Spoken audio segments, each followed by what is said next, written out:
Hey you guys, this is Tatiana of Blogovision and we are here with Sissi with a beautiful song Lighthouse. Thank you. Oh my god, I'm so excited. Let's do it.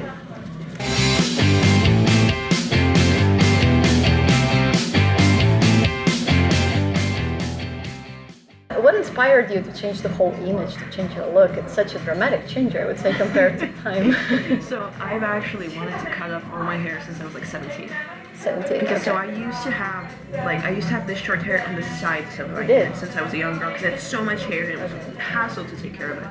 And I remember my friends being like, no, I love your hair so much, don't do it. And everyone telling me like, no, don't do it. And I guess I never had the courage, but I felt it. I was like, I want to do this. Yeah. And then last year, 2021 ended. And I was like, what the hell? I had a new partner as well, and I told him, I was like, listen, I kind of want to cut off my hair. And he was like, do it. You're the most beautiful woman on earth. I don't care, do whatever you want. And I was like, I'm not even going to wait for the hairdresser. So I just called my sister because she lived like next to me with her boyfriend. I was like, do you want to cut off my hair? She was like, yes, I do. Like most of it. Yeah, like all of it. And we went to her house and we just took the scissors and we started chopping off everything. And we had this much hair. We just threw away and then I trimmed everything and I wanted to go blonde for a while as well. So then I had a friend who was a hairdresser who was like, let's go blonde. And everything else was very natural. Like I've never felt more feminine and more sexy in my life than I did. And I got rid of my long hair, which is ironic because I was afraid, what if I feel like a boy? Yeah. But No, you totally don't. You know, some people, it suits some people, but some it doesn't, and it suits totally like 100%. And it shows a more, many people probably told you, it shows a more mature side of you. Oh, no one told me that, thank you. Oh, really? Well, I was on ETV just the other day and they said, didn't she get more mature, like based on this hairstyle? Yes, she absolutely did. Oh my God. Yeah. Did you feel that over the past 2-3 years you really became more mature as an artist and person? I definitely think so. Yeah. Mainly life teaches a lot. I've also learned a lot, and I decided to give myself the authority to live my life to my own terms. I gave myself the authority to be a woman, not be a girl. And that just took a lot of personal blocks. It took a lot of fears and a lot of trauma to overcome, but I'm very proud I did the work. And it was a hard time as well with COVID and everything. Yeah, in a way, I didn't. My vocal cords were broken, so I wasn't allowed to sing. Oh my god. So it was really this learning curve of just like relearning to sing, to breathe. I had to relearn to breathe. That was the actual problem. Relearning talking, relearning speaking, relearning why I'm making music. Changing the sound of my music to suit me more, and really just going through this kind of inner change. The next song should be called Changes or something. Yeah. What were the highlights of these 2-3 past years for you? I know that we were all kind of locked at our Oh my homes during God. COVID times, but There's so much. There is so much. My friends are joking. I could write 10 seasons of a TV series from the 1 year. tell me But more. probably really growing into my own music, understanding the style I wanted, because I always have this thing that what the style I want to do does not exist in Estonia. There is no one doing what I want to do. agree with that one entirely. You know, it's something you'd hear in the US probably, but not so much here. Yeah, and I haven't even found partners who want to do what I want to do, because I like pop you music. find similar-minded people as well. Yeah. People who want to write music for an orchestra, for example, and do pop music with orchestras, and also put that modern spin on it. And it's just very me, and I'm still searching for people who want to do that with me. I definitely work through a lot of trauma. You see, I'm an energy healer, right? So I love to dwell in the depths. I love to go deep into myself, to my childhood. Whenever I get triggered, my first reaction is, oh my god, this person triggered me. It's like, ooh, what is this? What is this thing coming up? And let's work with it, right? So I guess it's been this literally 2 or 3 years of non-stop work. Really learning how do I love people, what's my relationship styles, learning what do I want to do, learning how to trust in myself, learning human design. I'm a human design coach, right? So finding a new career I like path. that, human design coach. No, human design is a system that is puts together different philosophies from the Chinese I Ching to quantum mechanics and physics to see what the person, who you were born as, and how you can trust yourself, what's your inner authority, how you make decisions. It's this very practical tool, right? And it's helped me change my life. And now hundreds of other women and men. So It's going very well. It's a whole life change. Speaking of the family that you grew up in, your dad is a singer, obviously, your mom is a dancer, you mentioned, and your grandma makes stage outfits. My great-grandmother. Great-grandmother, okay. So what is it like growing in that type of family? Is it like they always wanted you to go somewhere, do some things, I don't know, from participating in commercials, like go do it, you know, like go dancing, go singing, or did you like have a choice in the world of your own? No, growing up in this family is fun. That's the biggest one. My sister's also a dancer and a singer, and she produces her own music now as well. And so it's always been so fun. It's been performing and dancing in the kitchen, and my mom and my dad never ever forced me into anything. Actually, my dad didn't want me to start performing or doing commercials until I was at least 16. Okay. He was like, he wanted me to have that childhood. He wanted me to grow into myself. So really, I started working. I was working in a restaurant as a waitress when I was 15, and that's when I started. And around 17 or 18, my boss heard me singing. He was like, "Oh, you can sing." It's like, we're searching for a live singer on Sundays. You want to come? I was like, "Yes." He was like, "Do you have a piano player?" I was like, "Yes."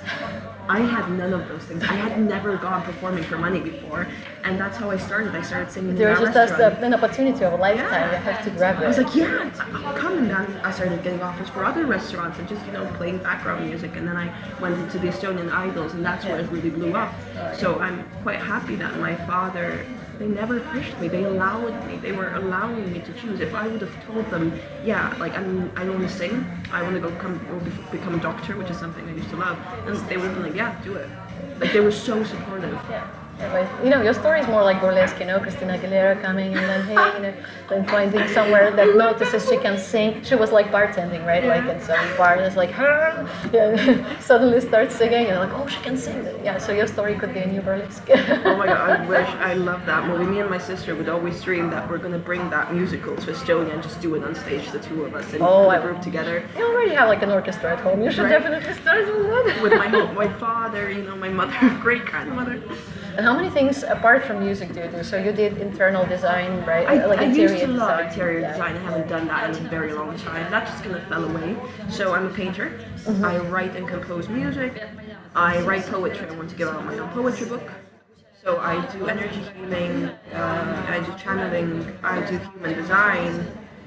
And I think I used to write a book. I stopped at some point. I stopped writing. And then I love playing computer games and the Xbox and video games and stuff like that. So you do have a normal free time activity. My idea of the perfect, I will read books until my eyes bleed. I love reading so much. I love playing video games. I love painting, making art, and my life is built upon these things. So I used to live this life, of performing all the time, doing work all the time. Yeah, it wasn't for me. I burned myself out. It was not worth it. So now. That's what I'm thinking. Yeah. So many things. How can they fit into one day?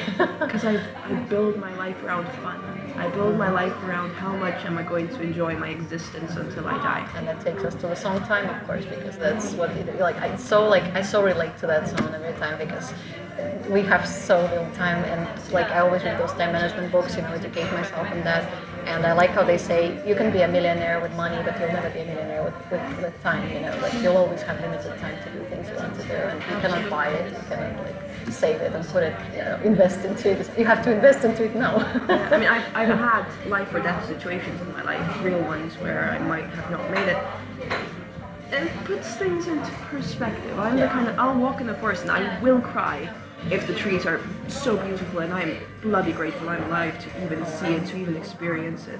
So time had a very deep meaning for me as well, as does Lighthouse. We've got tricky questions here going Okay. on. Tricky questions is my special Tricky part. questions. If there is ever a movie about you and your life, who should be playing you? Oh my god, I have no clue at all. Wait, okay, this one I have to think about. Oh my god. Could I play it? I have a dream of acting one day, so maybe I play myself. You could play yourself. Yeah, I mean, that would be autobiographical, of course. Yeah. Which Eurovision singer would you potentially marry?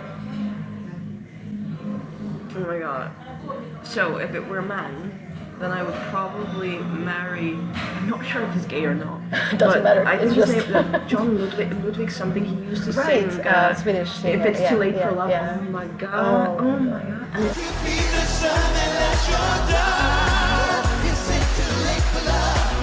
And if it was a woman, then I would marry the woman who sang for Sweden last year.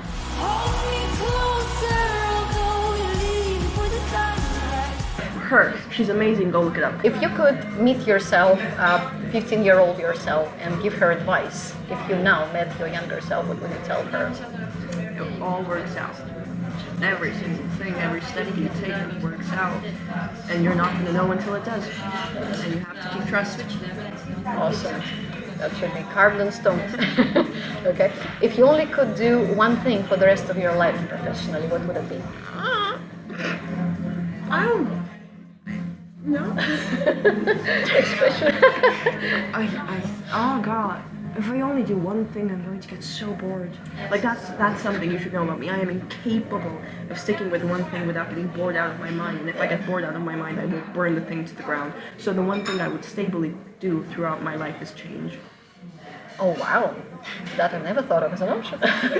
If you could get an answer to one question about your future, what would you ask? Ooh, what would I ask?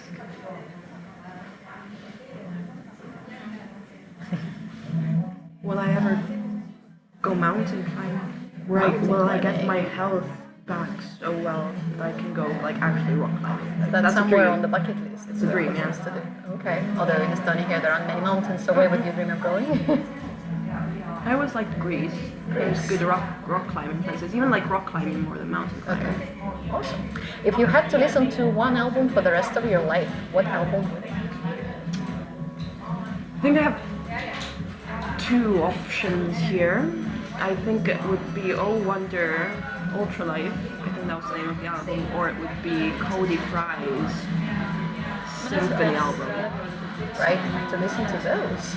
Oh, please do. Cody Fry is probably one of my biggest inspirations because when I heard his music, that's when I was like, there's a guy who's doing kind of what I want to do and he's getting away with it, it's actually working. That really gave me a lot of hope to do what I do. Awesome. Finish the sentence. I think I'm a very good Listener. I love listening to people. Oh my God, it's a passion of mine, really just understanding how a person's mind works and learning from them.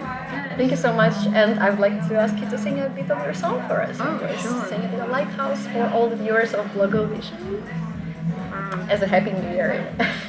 You were my lighthouse, guiding me home.